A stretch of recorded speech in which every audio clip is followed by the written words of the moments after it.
다양한 정보와 감동이 있습니다. 안녕하세요. TVU 다정다감입니다. 1950년 6월 25일. 아마 대한민국 국민이라면 누구나 알고 기억해야 할 가슴 아픈 날인데요. 올해로 한국전쟁이 발발한 지 71년이 되는 해입니다. 그해 대전에서도 큰 아픔이 있었는데요. 한국전쟁이 발발하고 정부가 남으로 철수하던 1950년 7월 초. 당시 대전 형무소에 수감돼 있던 재소자들과 민간인까지 재판 없이 집단 총살당한 사건이 벌어졌는데요. 바로 대전 산내 곤령골 민간인 학살 사건입니다. 호국 보훈의 달 6월을 맞이해서 KBS 대전 총국에서는 우리의 아픈 역사를 기억하고 기록하고자 특집 2부작 다큐멘터리를 준비하고 있는데요. 그래서 오늘 이 시간에는 다음 주에 방영을 앞둔 다큐멘터리 곤령골 묻혀버린 진실 제작진 KBS 대전 총국 보도국의 정재훈 기자와 또 아주 오랜 시간 곤령골의 진실을 취재해온 대전 산내 곤령골 대책회의의 심규상 정책위원장을 모시고 이야기를 나눠보도록 하겠습니다. 두 분 어서 오세요. 반갑습니다. 네, 안녕하세요. 안녕하십니까? 네, 정재훈 기자, 이번 다큐멘터리 방영을 앞두고 이 제작자의 입장에서 참 감회가 남다를 것 같습니다. 네. 이 다큐멘터리 제작의 경우 매일 방송되는 보도와 달리 긴 시간 취재하면서 또 준비를 해오셨잖아요. 이번 다큐멘터리는 얼마 만에 세상에 나오는 건가요? 저희가 이 곤령골 사건을 관심을 둔 게 지난해 6월, 그러니까 네. 곤령골 유해 발굴 사업에 대한 문제를 두고 취재하면서 시작됐는데요. 네. 그러고 그 보도 이후에 저희가 이제 다시 이 내용을 되짚어서 네. 다뤄보자라고 해서 시간을 준비한 게 지금 벌써 1년여 정도 지난 것 같습니다. 네. 오랜 시간 공들여서 제작한 만큼 시청자 여러분께서도 많은 관심을 가져주시면 좋을 것 같은데요. 대전 산내 곤령골 민간인 학살 사건. 참 이름만 들어도 상당히 가슴 아픈 이번 사건. 이 사건이 대전에 일어났다는 사실이 참 많은 분들이 믿기지가 않으신다 이런 말씀들을 하시는데요. 심규상 정책위원장님, 이 대전 산내 곤령골 민간인 학살 사건은 정확히 어떤 사건인가요? 네, 국민의 재산과 생명을 보호해야 할 국가가 민간인 수천 명을 불법으로 집단 살해한 사건입니다. 전쟁이 나던 1950년 그 6월 말부터 이듬해 초까지 대전 형무소 재조사 그리고 대전 충남북 일원의 보도연맹원 등 적게는 4천 명에서 많게는 7천 명을 네. 군인과 경찰이 집단 학살했습니다. 집단 학살 이유는 북한군에 동조할 우려가 있다는 의심 때문이었는데요. 첫 학살은 6월 28일 시작돼서 사흘간 자행됐고요. 2차 학살은 7월 3일부터 사흘 동안, 3차 학살은 7월 6일부터 7월 17일 새벽 사이에 나머지 희생자들은 북한군에 대한 부역 혐의를 받은 사람들로 서울을 수복한 9월 28일부터 이듬해 초까지로 이렇게 추정하고 있습니다. 이렇게 수많은 목숨이 무고하게 네. 희생됐음에도 불구하고 오랜 시간 동안 그날의 진실이 세상에 드러나지 않은 네. 정말 가슴 아픈 사건입니다. 네. 그 짧은 시간 동안 이렇게 많은 민간인 수천 명이 불법으로 집단 학살을 당한 사건이라니까 정말 듣기만 해도 끔찍한데요. 이렇게 무자비한 학살이 자행된 그날의 진실을 이번 곤령골 묻혀버린 진실 다큐멘터리를 통해서 우리가 세상에 알릴 수 있게 됐습니다. 제가 알고 있기로는 1, 2부로 나눠서 방송이 된다고 들었습니다. 정재훈 기자, 먼저 1부에서는 어떤 내용이 주로 다뤄지게 되나요? 네, 그 1부는 편성 제작국에서 또 2부는 보도국에서 맡았는데요.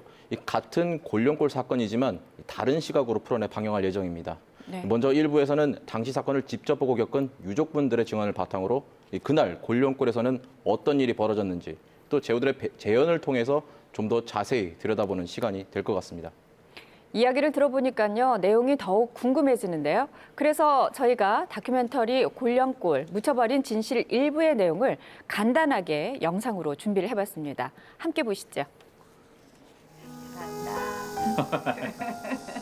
계속해요. 하늘 천 따지 검을 다시요. 하늘 천 따지 검을 현 누를 황 옳지. 인자 잘하네. 오빠.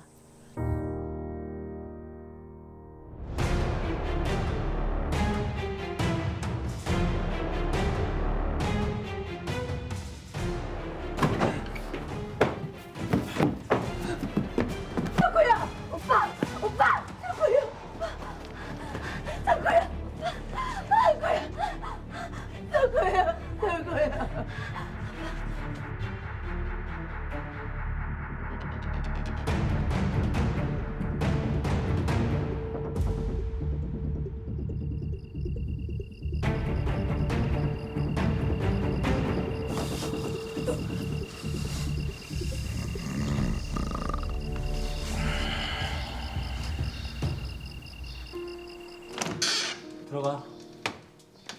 빨리 끝내.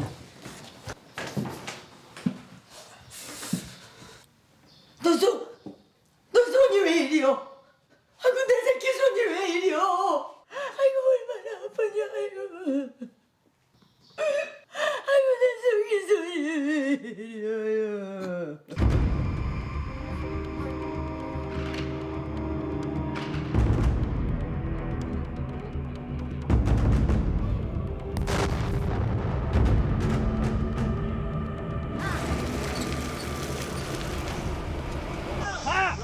빨리 우리 보내. 빨리. 뭐해? 와. 빨리. 준비.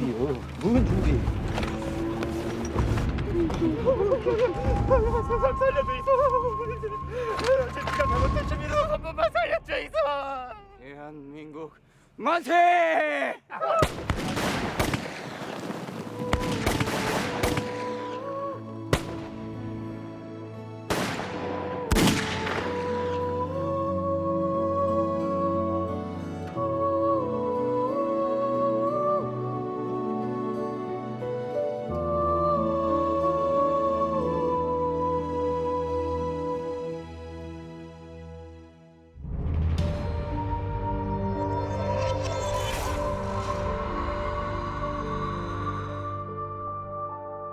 저희 골룡골 묻혀진 진실은 1950년 전쟁의 광기 속에서 국가폭력으로 인해서 벌어진 잔혹한 역사적 현실을 담고 있는데요. 대전 산내에서 있었던 민간인 및 대전 형무소 재소자 학살 사건을 다루고 있고요. 그동안 지역에서 있었던 부분이지만 많이 알려지지 않았던 역사에 대해서, 그리고 대한민국 현대사를 관통하는 이제 비극적인 역사에 대해서 다루고 있습니다. 레디 액션!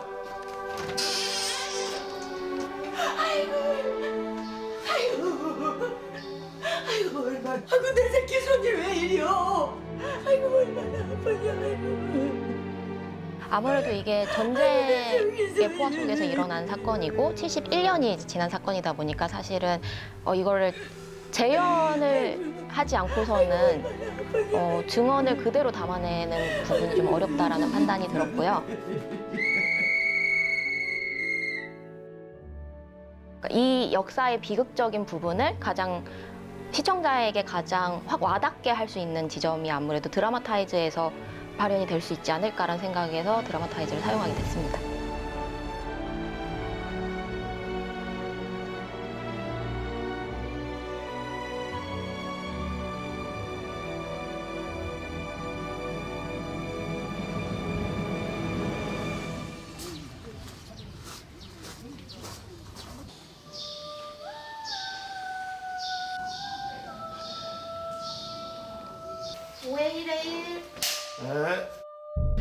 아이고 내 새끼.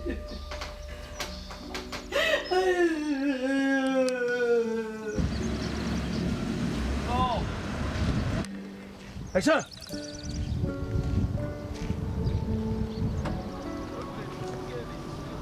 최대한 사실적으로 구현을 하고자 노력을 많이 했고요. 그래서 실제로 구덩이를 포크레인 작업을 통해서 파고 엑스트라 수십 명을 갖다가 눕히고, 우리가 지금 발을 디디고 있는 이 땅에 이러한 아픈 역사가 있다라는 거를 최대한 제대로 보여드리고 싶어서 구현을 했던 장면입니다.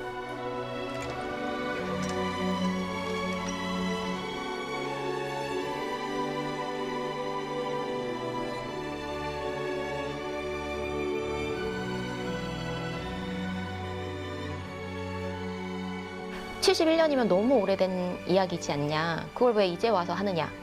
근데 저는 이게 끝나지 않았다라고 생각을 하고 여전히 이 아픔을 간직한 사람들이 살아있거든요. 어찌 보면 사실은 우리 바로 옆에 있는 이웃들의 이야기이기도 하거든요. 골룡골에 묻힌 사람들처럼 묻혀졌던 역사를 우리가 좀 알고 지나가야 되지 않을까? 한국인으로서. 그래서 그런 부분을 조금 함께 느꼈으면 좋겠습니다.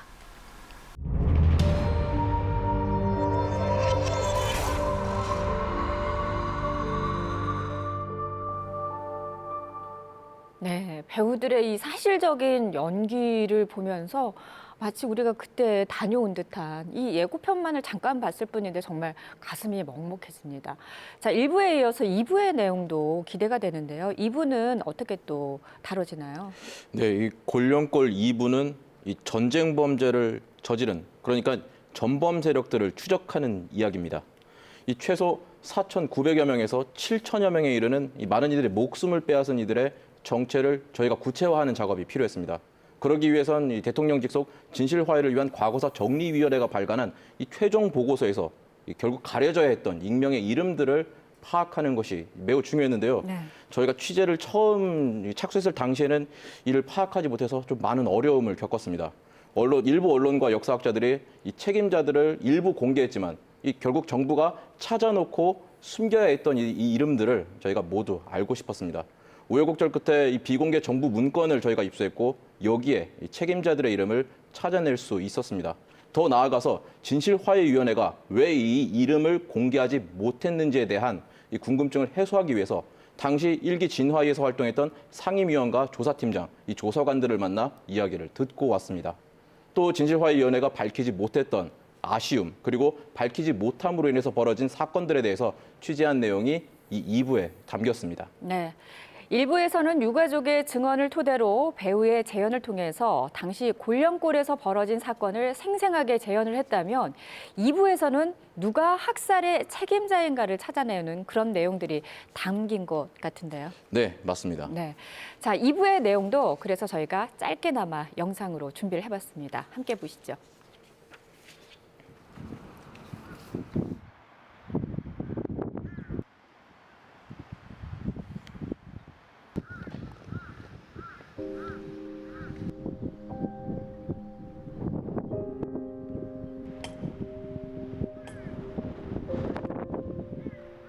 저희 아버지가 28살에 갔었는데 그 끌려갈 때는 뭐라고 하면 죄 없는 사람이 끌려간 거죠, 해가지고 솔직히 말해서 조사받고 돌려보낸다 해놓고 뭐 그날부터 이게 지금까지 소식이 없는 거죠, 해가지고. 수많은 사람들이 이렇게 어떻게 죽어가도 모를 그런 장소였죠. 좀 굉장히 음침한 곳이었죠. 그 학살 규모가 워낙 컸기 때문에 한 1km 정도 가까이가 모두 무덤이라고 할 수 있을 정도의 그런 그 물길을 따라서 전부 그 사람을 매장한 곳이기 때문에요.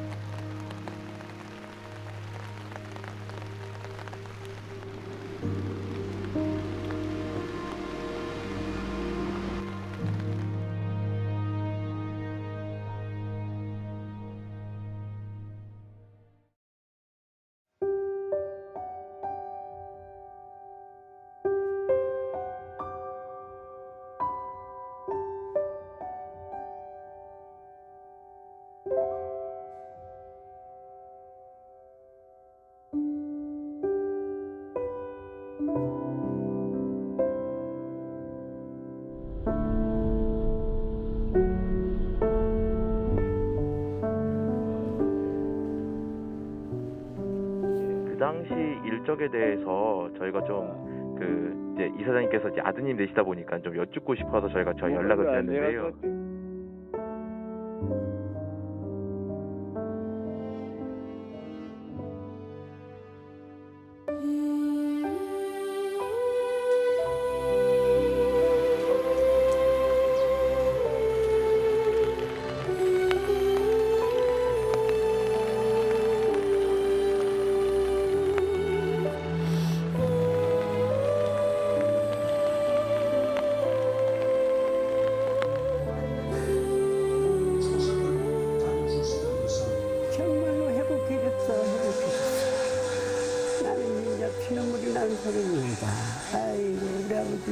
젊은 청년들이 30대 이내 20대 30대 그 젊은 청년들이 돌아가셨다는 걸 생각하면 한이 맺히죠, 솔직히 말해서.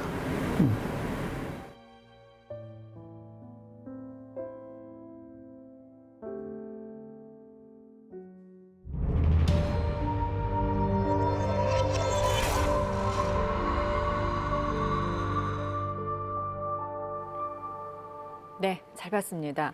정자윤 기자, 이 골령골 사건의 책임자를 찾아 나선다는 주제로 이 다큐멘터리를 제작하게 됐는데 어떤 계기로 시작하게 됐는지 좀 궁금해요.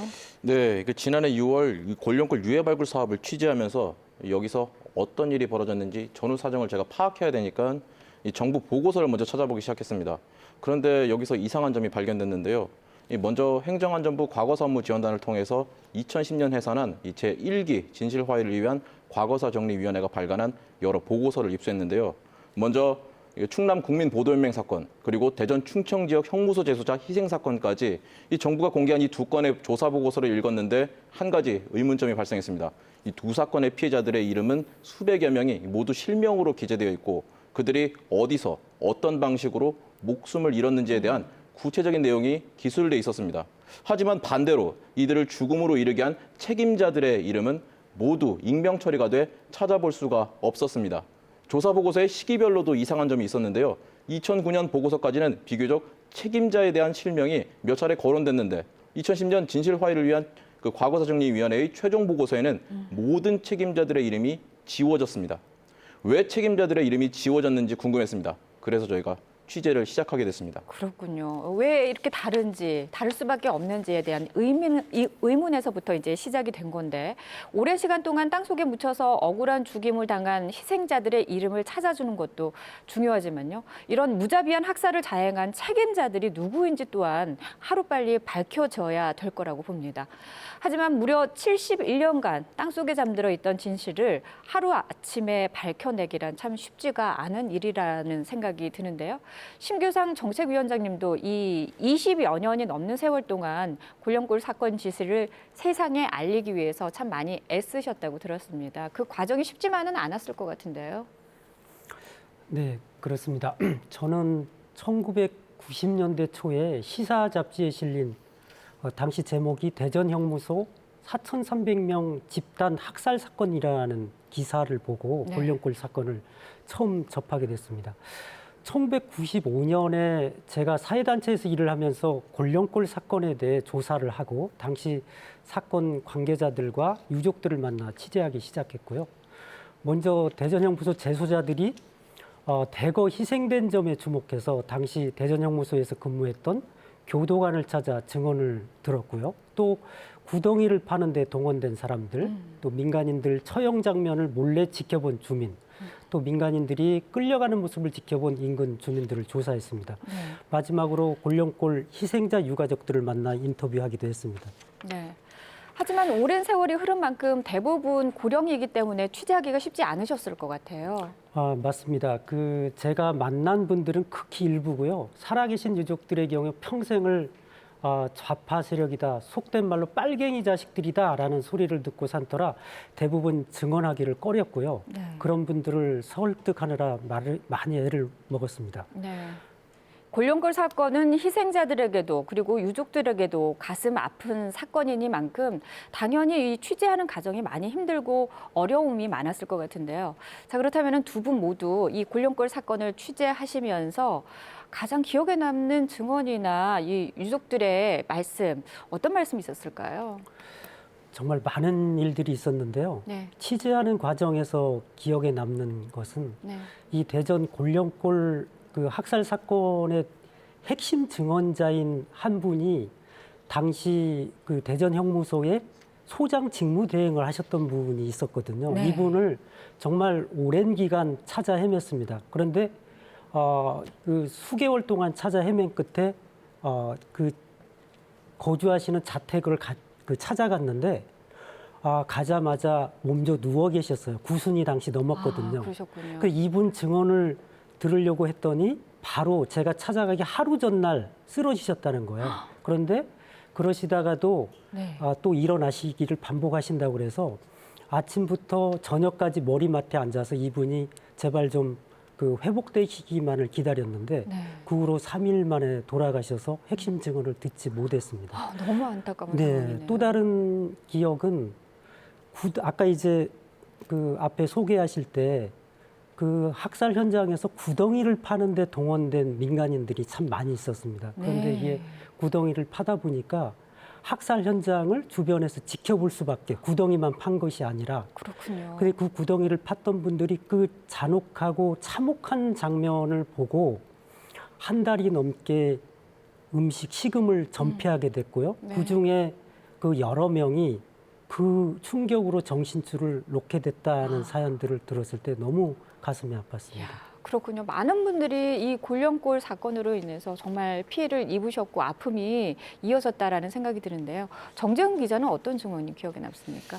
네, 저는 또 이 골령골과 또 아주 밀접한 이 제주 4.3 사건을 취재하러 좀 제주도에 다녀왔는데요. 네. 이 공교롭게도 4.3 추모식이 열렸던 4월 3일 날 이 제주도에서 해녀 할머니인 백여옥 여사님을 좀 찾아뵀는데요. 네. 이 백할머님께서는 아버지를 또 골령골에서 잃으신 분이기도 합니다. 네. 이 4.3 사건이 벌어졌을 때 백할머님의 나이가 6살이었는데 이 가족을 비롯해서 마을 사람들 모두 경찰에 의해 북촌초등학교로 끌려갔다고 합니다.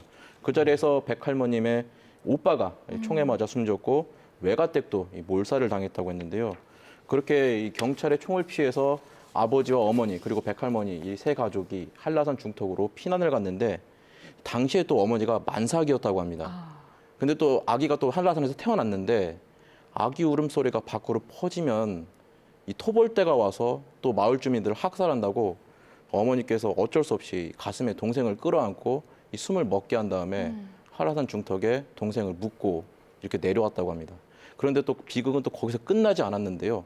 한라산에서 하산한 다음에 아버지가 결국엔 또 경찰에 붙잡혀서 대전 형무소로 끌려가게 되고 네. 이 골령골 사건에서 희생당하게 되셨습니다. 그렇군요.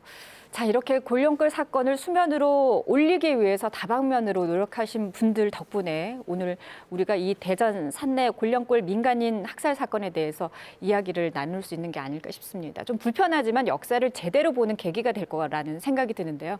정재훈 기자, 그렇다면 이 골령골 사건의 책임자들에게는 어떤 법적인 조치나 처벌이 시행되고 있는 상황인가요? 네, 그 가해 주체로 지목된 사람 중에 안타깝게도 단 한 명도 이 골령골 사건으로 인해 처벌받지 않았습니다. 이 처벌과 관련해 어떠한 법적 조치도 실행되지 않았는데요. 심지어 이 가해 세력들을 법정 앞에 세우지도 못했습니다. 전쟁 이후 책임 주체로 지목된 군과 경찰은 이후 군사 정권에서 실세로 자리매김했는데요. 이 더더욱이 군사 정권 당시에 유족들이 진실 규명 주장에 대해서도 결국 조사 주체로 나선 이들이 가해 책임자인 경우도 있었다고 합니다. 네. 이 책임 세력의 대다수는 권세 위에 올라 육군 참모총장, 지금의 국무총리와 같은 또 내각 수반, 대학의 총장, 이사장 등으로 탈바꿈했다고 합니다. 이 살해당한 피해자들의 자손들과 가족이 이 고문을 당하고 사회 최하층으로 전락했을 때 살해를 저지른 책임자들은 권세를 누렸고 또 그 권세는 자손으로 이어졌습니다. 학자들은 이 같은 행위에 대해 전쟁 범죄, 그러니까 전범 행위를 뛰어넘어 일제치하의 친일 부역자들을 호칭하는 반민족 행위자처럼 반헌법 행위자라고 지목했는데요. 네. 하지만 거기까지였습니다. 반세기가 지난 이후 세워진 진실 화해를 위한 과거사 정리위원회에서도 책임자를 법정 앞에 세우기는커녕 이름 석자를 이 보고서에 제대로 올리지 못했습니다. 네, 참 이야기를 들으면 들을수록 화도 나고 안타까운 그런 상황인데요. 이 골령골 사건의 희생자들을 위해서 추모공원을 만들 계획이라고 들었습니다. 심규상 정책위원장님, 현재 어느 정도나 진행이 되고 있습니까? 지난 2016년이었어요. 네. 그 정부가 전국 자치단체를 대상으로 공모를 했고요. 그래서 한국전쟁을 전후해서 희생된 전국의 민간인을 추모하고 유족들의 아픔을 이루어하는 추모공원 숲을 대전 골령골에 조성하기로 했습니다. 계획대로라면 2010년도에 준공이 됐어야 되는데 지금은 2024년을 목표로 지금 그 준공을 추진하고 있습니다. 네. 자, 마지막으로 이 두 분이 이 자리에 나오셔서 꼭 전하고 싶은 말씀이 있으실 것 같아요. 정재훈 기자께서 먼저 한 말씀 해주시죠. 네, 이게 전쟁 상황이었다고는 하지만 당시 정부가 왜 이렇게 많은 사람들을 그리고 이 비무장한 민간인 수천여 명을 무참하게 죽였는지 이유를 알고 싶었습니다. 진짜 그들이 남한 정부에 정말로 위협이 되는 존재인지도 알고 싶었는데요. 이 같은 비극이 또 다시 재발하지 말라는 법도 없었습니다. 그래서 저희는 이 다큐멘터리 골령골 묻혀버린 진실을 통해서 이 사실을 세상에 알리기 위해 노력을 했습니다. 6월 15일과 22일 1부와 2부에 걸쳐서 저녁 7시 40분에 방영될 저희 다큐멘터리 골령골 묻혀버린 진실 많은 관심 부탁드리겠습니다. 네. 그리고 심규상 정책위원장님도 한 말씀 해주시죠. 매년 6월 27일 학살이 시작된 날에 맞춰서 그 골령골 희생자 위령제가 열리고 있습니다. 71년이 지났지만 위령제 횟수는 올해가 22번째입니다. 6.25 전쟁 기념일과 함께 매년 전쟁 때 국가에 의해서 묵지마 살인을 당했던 많은 사람들이 있었고 그 유족들이 지금도 아픈 기억을 간직하고 함께 살고 있다는 사실을 우리 대전 시민들께서도 좀 기억해 주시면 좋겠습니다. 네. 자, 오늘 방송과 6월 15일 그리고 22일에 방영될 다큐멘터리 골령골 묻혀버린 진실을 통해서 시청자 여러분도 71년 전 일어난 이 가슴 아픈 사건인 대전 산내 골령골 민간인 학살 사건을 꼭 기억해 주시기를 바라겠습니다. 오늘 두 분 나와주셔서 감사합니다. 감사합니다. 네, 오늘 저희가 준비한 소식은 여기까지입니다. 행복한 주말 보내시고 저희는 다음 주 이 시간 다시 찾아뵙겠습니다. 고맙습니다.